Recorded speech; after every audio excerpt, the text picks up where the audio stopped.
एक गांव में गोमती गाय और भैंस भाभी रहते थे।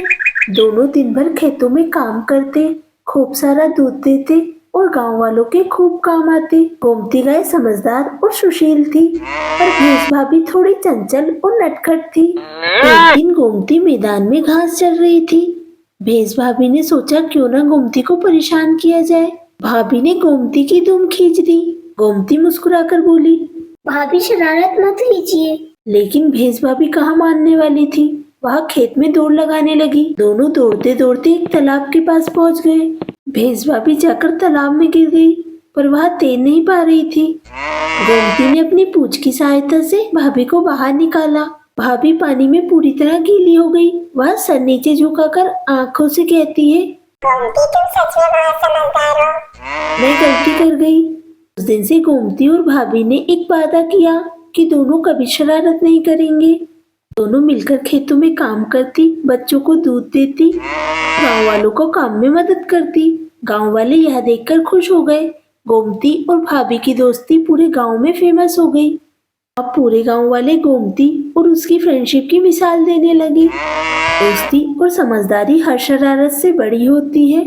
जो मदद करता है और समझदारी से काम लेता है वही असली दोस्त है। दोस्तों, मुझे उम्मीद है आपको यह कहानी पसंद आई होगी। अब हम दूसरी कहानी की तरफ चलते हैं। हमारी दूसरी कहानी है एक दादी और बेगम की कहानी। एक छोटे से गांव में एक गरीब दादी रहती थी। उसके पास ना जमीन थी ना पैसा। रोज रोज का खाने का जुगाड़ भी बड़ी मुश्किल से हो पाता था।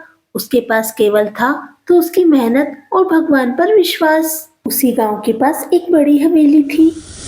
उस हवेली में अमीर नवाब की एक बेगम रहती थी। बेगम बहुत ही रईस थी। सोना चांदी के जेवर, नए नए रेशमी कपड़े और खूब सारे नौकर चाकर लगे रहते थे। लेकिन बेगम स्वभाव से थोड़ी घमंडी थी। उसे अपने शानो शौकत और पैसे का बहुत घमंड था। एक दिन भूखी दादी परेशान होकर बेगम के दरवाजे पर पहुंची और बोली, बिटिया कुछ बचा कुचा खाना मिल जाता तो मेरी भूख मिट जाती, खाना दे दो। बेगम ने पहले तो दादी को ऊपर से नीचे तक देखा और ताना मारा। अरे बुढ़िया, कुछ काम क्यों नहीं करती? भीख मांगना आसान लगता है क्या? दादी ने मुस्कुराते हुए बोला, बिटिया मैंने जीवन भर बहुत मेहनत करी है, अब शरीर साथ नहीं देता, इसलिए तुम्हारे दरवाजे पे खाना मांगने आई हूँ। बेगम को दादी की बातें सुनकर थोड़ा गुस्सा आया और थोड़ी शर्म भी आई, पर उसने दादी की आंखों में जो सच्चाई देखी उससे उसका मन पिघल गया। उसने अपने नौकरों से कहा, इनके लिए खाना परोसो। दादी ने खाना खाकर हाथ जोड़े और कहा, बिटिया दौलत हमेशा नहीं रहती, पर जो दुआएं रहती है वह हमेशा बनी रहती है। भगवान तुम्हें खूब तरक्की दे। यह सुन बेगम का दिल बदल गया और उसने यह ठान लिया, अब वह सभी गरीबों और भूखे को खाना देगी। दोस्तों, प्लीज मेरे चैनल को सब्सक्राइब करो।